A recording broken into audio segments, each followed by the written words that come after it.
Welcome to the Daily Devo.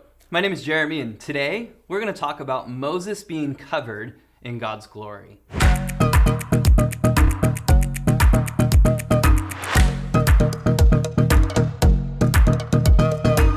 Let's start out today by reading Exodus chapter 33, verses 21 through 23. The verse says, "Then the Lord said, 'There is a place near me where you may go and stand on a rock. When my glory passes by, I will put you in a cleft in the rock, and I'll cover you with my hand until I've passed by. Then I will remove my hand, and you will see my back, but my face must not be seen.'" Moses' desire to witness God's glory is met with a compassionate response from the Lord. God instructs Moses to stand on a rock, symbolizing the foundation of faith, stability, and the unchanging nature of God.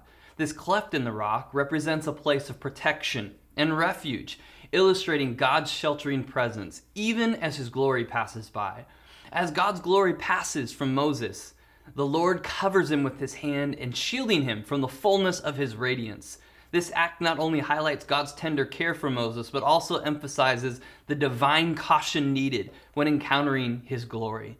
God, in his infinite wisdom, knows what Moses can bear and graciously accommodates his limitations. We talk so casually about the presence of God these days. In the Old Testament, they were often terrified of it. It could kill you. You had to prepare properly. Now we are flippant about it. I think I sensed him during the service. Listen, friend, you will know when he shows up. He is an all-consuming fire. The imagery of God revealing his back to Moses speaks to the notion that we may perceive the traces and the remnants of God's divine presence and work in our lives. Although we may not fully comprehend the entirety of God's glory, he allows us glimpses of his attributes, his characters, and his purpose. In our journey, we can seek moments of intimacy with God, yearning to witness his glory and experience his presence.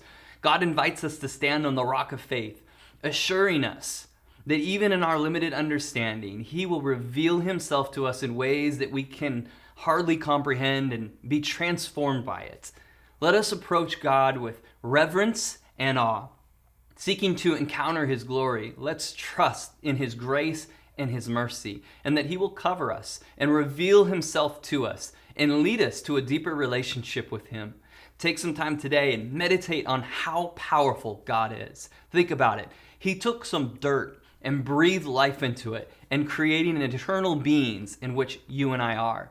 Then he spoke and there was light. The God of the universe has chosen you and I, and that just blows my mind.